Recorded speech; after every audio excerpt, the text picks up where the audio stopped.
The story begins with our dark lover girl Wednesday Addams, who finds her brother in her locker of the school. Some school bullies did this with her brother, so Wednesday goes to those bullies with bags of water full of panis as the bullies are swimming in the pool, so she frees the piranhas into the water to take revenge for her brother. This act of Wednesday made the school administration expel her from the school because the boys had gotten seriously injured by those piranhas after being expelled from school. Wednesday Addams is sent to a boarding school named Nevermore Academy by her parents, Mortia and Gomez. Wednesday's parents themselves completed their schooling from here and met each other in their school. Life is where my true mother. Wednesday's mischievous personality has now forced them to leave their daughter in the boarding school. Nevermore is led by Principal Weems and is located near the rural town of Jericho. It was created to educate misfits, outcasts, and children with supernatural talents. When Wednesday arrives there, she meets her eccentric roommate Enid Sinclair Howie. Roommate Enid is a werewolf student who still hasn't experienced her first transformation. Unlike the other werewolves in their school, Wednesday is also introduced to the red boot-wearing science teacher and dorm in charge, Miss Thornhill. I'm Miss Thornhill. She is the only normie teacher in the school of outcasts. After that, before her parents leave, Wednesday's mother gives her a lucky necklace and advises her to keep it close. Then Enid takes Wednesday with her for a school tour. During the tour, Enid points out the various groups of the students of the school, including the Fangs, Fur Scales and Stoners, which are vampires, werewolves, sirens and gorgons respectively. For Wednesday, the high school drama is the least of her worries as she is bestowed by painful psychic visions. Things become even more interesting when Jericho's Sheriff Galpin discovers the corpse of a hiker in the nearby woods.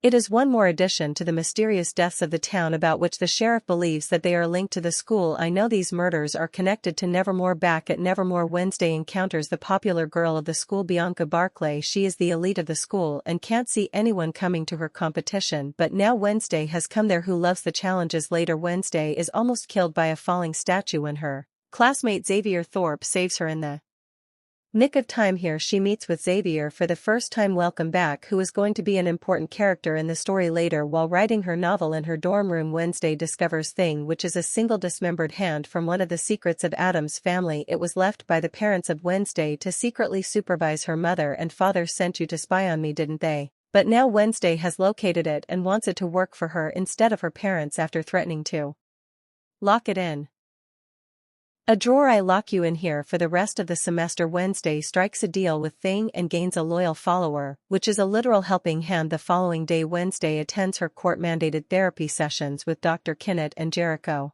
However, she sneaks out of the house as usual and stops by a coffee shop. There she meets Tyler, who is the son of Sheriff Galpin and works at the coffee shop. Although Tyler is instantly attracted to Wednesday, his father expresses disapproval about the girl. He claims that Wednesday's father is a murderer, that man belongs behind bars for murder, and that's why Tyler should avoid her. A few days later at the local harvest festival, Tyler gives Wednesday a copy of her father's criminal record, hoping it will help her. It's your dad's police file from Was It Nevermore? While running away from a group of bullies, Wednesday bumps into a classmate named Rowan and has a vision of his imminent death. Concerned by the vision, she follows Rowan into the woods. However, Rowan looks stressed and visibly unstable. He even attacks Wednesday, claiming that she will destroy the school. I have to kill you. Rowan also shows her a tattered book page as proof of an ancient prophecy. Suddenly, Rowan is brutally killed by a massive supernatural beast that comes out of the forest. The beast, however, spares Wednesday and backs off into the woods. Immediately, Wednesday is now safe from harm,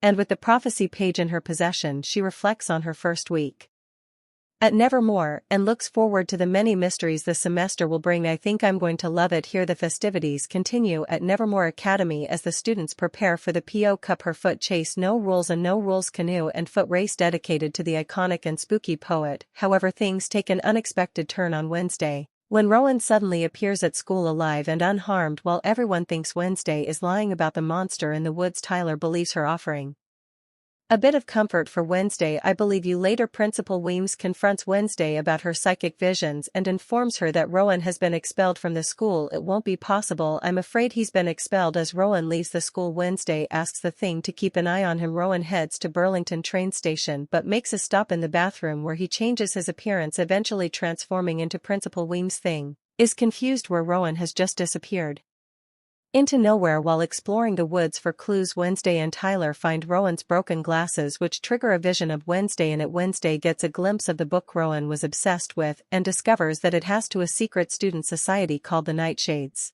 The Nightshades later, after helping Enid and her team win the Pope Cup race and humiliating Bianca in the process, Wednesday notices the Nightshade sigil on a statue of Edgar Allan Poe under the cover of night. She investigates and uncovers a hidden passage that leads underground into the Nightshade's secret library. While checking the shelves, Wednesday locates the book from her visions. But before she can examine it further, she is ambushed by the Nightshades. After a moment we see Wednesday restrained to a chair. She quickly realizes that the group of masked Nightshades actually includes some of her fellow classmates. You can take the mask off beyond that, including Bianca and Xavier. After a brief interrogation, Xavier suggests that Wednesday should join the Nightshades too, but surprisingly, she declines. "I'm not interested in joining." She thinks that the Nightshades are just a group of teenage boys with no special activities to do. The next morning the school celebrates Outreach Day, which involves local volunteering and the unveiling of a new statue in Jericho's town square. The dedication of a new memorial statue in the town square. Meanwhile, Wednesday delves into her newfound book as she is eager to find clues.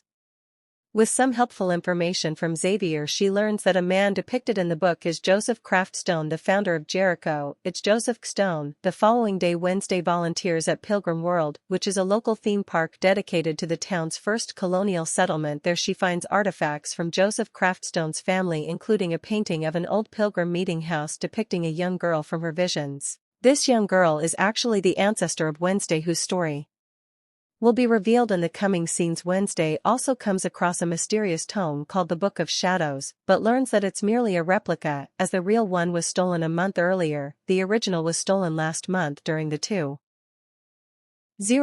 witch trial. Later, using directions from Tyler, Wednesday ventures deep into the woods and finds the ruins of the house from the painting there. She is caught off guard by another vision. In it she witnesses Joseph Stone and the other colonists executing a group of outcasts by mass burning. This group also includes the young girl which was seen earlier in the painting. She is Wednesday's great ancestor, Goody Addams. Luckily, Goody escapes during the chaos, but her friends and loved ones perish in the flames. Waking up from the vision, Wednesday encounters the monster again as it is keeping an eye on her. Suddenly the beast again flees into the woods. Examining the footprints left in the mud, she determines that the monster is human, or at the very least can transform into one. Just then Xavier finds her in the woods and offers some advice about her psychic visions, explaining that they can't always be trusted as they are driven by emotion rather than logic. Psychic visions can't be trusted.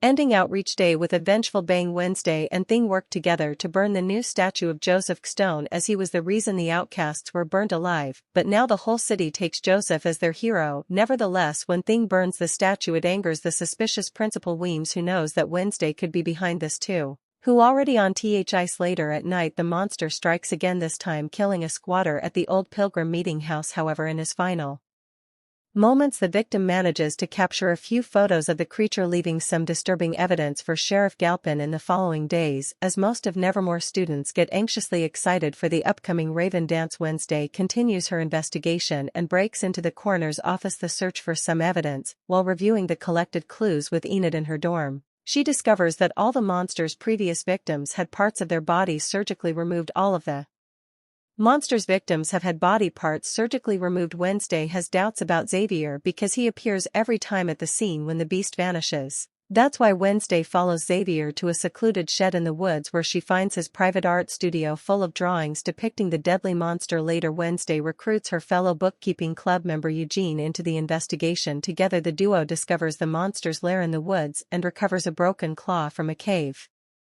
Using some hefty persuasion, Wednesday goes to the police station and convinces Sheriff Galpin to compare the DNA from the claw with a bloody cloth belonging to Xavier. Run the DNA test and see if they match. Wednesday thinks that Xavier is the beast, but the results of the DNA test eventually come back inconclusive. The following night, as Wednesday attends the Raven Dance with Tyler, Eugene ventures into the woods alone and witnesses someone setting fire to the monster's lair. Meanwhile, romantic tensions surface between Bianca, Xavier, Tyler and Wednesday, but everyone else is having a blast at the Raven Dance. Unfortunately, the celebration takes a chaotic turn when the local Jericho bullies retaliate for the destruction of the Joseph Crackstone statue. To get revenge on those freaks for nuking Crackstone Fountain, they hijack the fire sprinklers on the ceiling and they drench the dancers with red paint, resulting in a reddish shower from above. The people become worried and chaos happens in the hall. There just then Wednesday has a vision of Eugene in danger, so she hurries to his aid. Unfortunately, by the time Wednesday locates Eugene in the forest, the monster has already attacked, leaving the boy gravely injured, and so Eugene is hurried to the hospital for medical aid after a few days. When Mortia Gomez and Pugsley visit the school for Parents' Weekend, Wednesday decides it's a good time to investigate the rumors surrounding her father's supposedly murderous past at Nevermore. During a family therapy session with Dr. Kinnett, she confronts her father with his criminal file, which reveals that he was accused of killing a wealthy Jericho socialite named Garrett Gates over 30 years ago. Who was Garrett Gates, and why are you accused of murdering him? This greatly upsets Mortia, who ends the therapy session angrily, but Wednesday vows to uncover the truth later. Feeling guilty about Eugene's condition, Wednesday visits him in the hospital, but he remains unresponsive back at Nevermore when everyone is enjoying lunch. Sheriff Gulpin comes there and arrests Gomez for Garrett's murder after new evidence comes to light. Wednesday goes to see her father in the prison, who reveals that he killed Garrett accidentally. Garrett used to love Mortia in their school days, but he could not control his anger when he saw Mortia with Gomez, who was the real love of Mortia. So Garrett came to kill Gomez but was caught in an accident and lost his life. After that, Wednesday goes to her mother to know her part of the story. Hello, Mother. With her husband behind bars, Mortia finally admits the truth to Wednesday. She says that she killed Garrett in self-defense after he harassed and stalked her, but Gomez took the blame on himself. To Mortia, however, something about the story doesn't sit right with Wednesday when Morticia tells her that Garrett came that day with dilated pupils, staggering walks, and fumes coming from his mouth. He was even foaming at the mouth. That's why Wednesday exhumes Garrett's corpse in the middle of the night and discovers that he was actually poisoned, meaning neither of her parents was fully responsible for his death. Confident in their findings, Wednesday and Mortia confront Jericho's Mayor Noble Walker, who was the sheriff at the time of the crime. He confesses to the conspiracy, revealing that Garrett was sent to the Raven Dance to poison the Nevermore students by his extremely wealthy and hateful father, kill all the kids at that dance. However, Garrett must have accidentally poisoned himself when the vial broke in his pocket. In exchange for covering up the truth, Walker was guaranteed power as mayor. Having lived with the lie for decades, Walker agrees to drop all charges against Gomez in exchange for the Addams family keeping a secret. With Parents' Weekend coming to an end, Wednesday's relationship with her family is mostly mended. Thank you, Mother. And her mother, father, and brother leave Nevermore on good terms. However, things don't stay calm for long. While looking through an old yearbook, Wednesday realizes that Principal Weems is a shapeshifter. Connecting the dots, she accuses the principal of covering up Rowan's death. When Rowan appeared the next morning, it was you by shapeshifting into his form and convincing the rest of the students he was alive and had been expelled later on. Surprisingly, Weems admits to the cover-up, claiming she did it only to protect the school before Wednesday can protest further. A message written in flames on the school lawn outside catches their attention. The message ominously says that the fire will rain on the school very soon. On Wednesday's birthday, her friends throw her a surprise party at the old Crackstone crypt for Wednesday. Happy birthday to you, but she does not seem interested in celebrating the birthday. However, things take a turn when she finds a tomb marking that matches the fiery message on the lawn from Parents' Weekend. Upon touching it, she has a vision. In the vision, Goody Addams shows Wednesday the old abandoned Gates family mansion and tells her that she holds the key to stopping the Crackstone legacy. To stop Stone, these place you must seek. When Wednesday tries to follow Mayor Walker to learn more about the Gates mansion, he is suddenly hit by a car, leaving him in critical condition at the hospital after the accident. Principal Weems places the school on lockdown as if now the school is on full lockdown, while Miss Thornhill encourages Wednesday to focus on her novel instead of searching the old conspiracies of the school. But Wednesday is not the girl who will follow the orders, so she tricks Tyler and Enid into accompanying her to the Gates mansion that same night for some investigation. At the mansion, the trio uncovers a trove of evidence, including the car that hit Mayor Walker, a jewelry box belonged to the supposedly deceased Laurel Gates, a hidden altar, and even the missing body parts from the monster's victims. Their search is cut short when the monster attacks them at the mansion. He scratches Tyler and forces the trio to flee. When Sheriff Galpin returns to the mansion to investigate, everything has vanished. That's why he doesn't believe in the stories of Wednesday like the other people. Is that your justification for almost getting my son and your friends killed? Back at Nevermore, Principal Weems forgives Wednesday for sneaking out at night, but she warns her that this is her final chance before expulsion. One more step out of line and you will be expelled. Enid, however, is less forgiving. She chastises Wednesday for her manipulative behavior and decides to move out of their dorm for a few days. She is actually scared of the night when they happen to face the beast at that mansion, so she doesn't want the same again. While inspecting Laurel Gates's jewelry box, Wednesday finds a hidden compartment containing secret photos of herself, suggesting that someone at the mansion has been watching her investigation from afar. The night takes a deadly turn when a mysterious figure breaks into the hospital and kills Mayor Walker. The entire town of Jericho mourns Mayor Walker's death, but Wednesday knows she is close to uncovering the truth. Her wacky Uncle Fester makes a surprise visit to Nevermore, staying in secret for a few days. When Wednesday tells him about her discoveries, he identifies the monster as a rare beast known as a hide. It's called a hide. For more information, Fester directs Wednesday to the diary of Nevermore's founder Nathaniel Fowler, which she locates in the Nightshade's secret library. The diary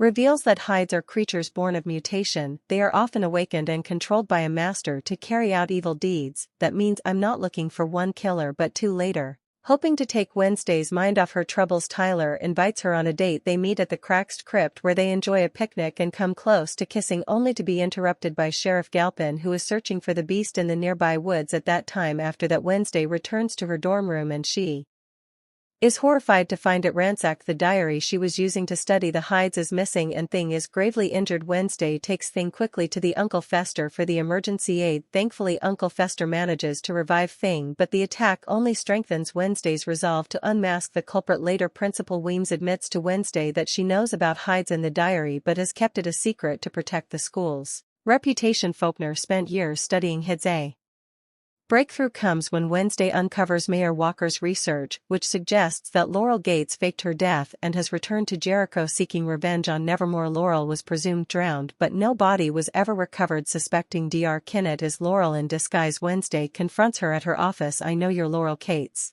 But Dr. Kinnett denies the accusations altogether. After Wednesday has left the office, Dr. Kinnett is killed by the monster. It shows that Dr. Kinnett was right about her identity. After listening to this news, Wednesday is convinced that Xavier is the hide, so she confronts him in his art studio and has Sheriff Gulpin arrest him there. Sheriff finds the missing body pieces of all the victims of the beast. According to Xavier, he is being framed by Wednesday, but the girl is confident that she has succeeded in her mission. Feeling triumphant, she is further uplifted when Enid forgives her and moves back into their dorm room with a renewed sense of hope. Wednesday visits Tyler at the coffee shop and finally kisses him, but the moment turns chilling when she is struck by a vision of the hide killing Dr. Kinbu. It reveals that Tyler is the real monster. Wednesday gets struck by the shock and she quickly flees from that place. I need to go, however. She cannot just sit and watch a monster hovering freely in the town, so determined to act, Wednesday gets the help of the Nightshades to capture Tyler. They manage to interrogate him, but before she can extract the full truth, Principal Weems learns about this act of Wednesday. So she intervenes and alerts Sheriff Galpin about this kidnapping. The sheriff comes in time to save his son from the torture of Wednesday. Later at the police station, Tyler whispers a chilling confession into the ear of Wednesday and promises more chaos. Though he looks noble and decent young boy, he is actually a monster who killed many innocent people. You have no idea what's coming. Moreover, Wednesday is expelled from Nevermore for her actions. Pack your steamer trunks, we will have them shipped, and say your goodbyes. Before leaving the city, she makes one last stop at the hospital to visit Eugene, who is finally woken up from his coma when Eugene tries to recall details of his attack that night. His memory is hazy but clear on one key detail: the suspect was wearing red boots. I saw that they weren't black, they were red. This revelation leads Wednesday to realize that Miss Thornhill is actually Laurel Gates. That's why she leaves the idea of leaving the city and confronts Miss Thornhill. Wednesday accuses her of controlling Tyler as the hide. Also, Laurel confesses everything and then takes a bold step. Tyler, honey, make mama happy and shut her up. She poisons Principal Weems and kidnaps Wednesday, dragging her to the Crackstone Crypt. On the other hand, Thing alerts the Nightshades to Wednesday's kidnapping. This prompts the Nightshades to begin evacuating the school. Meanwhile, Enid takes it upon herself to rescue her friend in the crypt. Laurel unveils her sinister plan to resurrect Joseph Craftstone using the Book of Shadows. To complete the ritual, she uses the missing body parts of the victims of HDE and also Wednesday's blood to unlock Crackstone's sarcophagus. Suddenly, the vengeful spirit rises and identifies Wednesday as Goody Addams, who had seized his spirit years ago. That's why now Craftstone stabbed Wednesday and left her to bleed out on the crypt floor. Miraculously, the spirit of Goody Addams appears there and heals Wednesday using her mother's lucky necklace. She also tells Wednesday that the only way to kill Craftstone is to stab through his dark heart. Crackst must be stabbed through his black heart. After that, Wednesday regains her strength and ventures into the woods, where she encounters Tyler, gruesomely transforming into Hyde form. As soon as he gets converted into his beast form, he attacks Wednesday, but in the meantime Enid has achieved her first full werewolf transformation. She arrives just in time to fight him off the beast and save her best friend. Meanwhile, Joseph Stone arrives at Nevermore. He is setting the School of Blade and fulfilling the Nightshade prophecy of killing all the outcasts. Also, Wednesday reaches there in time to fight off this nemesis in the courtyard. Wednesday engages Crackstone in a fierce duel wielding a heavy sword. Though he initially overpowers her, Bianca intervenes to distract him, giving Wednesday the opening she needs to strike a fatal blow. She stabs him in the heart and destroys Craftstone's soul. In this way, Wednesday saves Nevermore once and for all. After that, Miss Thornhill appears there and threatens Wednesday to shoot her, but another friend of Wednesday, Eugene, comes in to save the day. He uses his loyal bees to sting Miss Thornhill into submission. The following day, with classes cancelled for the rest of the semester, the students say their goodbyes as Nevermore closes its doors. Principal Weems has sacrificed her life for Nevermore. Meanwhile, Wednesday apologizes to Xavier and bids farewell to her new friends, as she is also leaving for her family. Although her work seems finished for now, Wednesday has a feeling that she's not quite done with Jericho. She thinks that there are more mysteries waiting to be solved.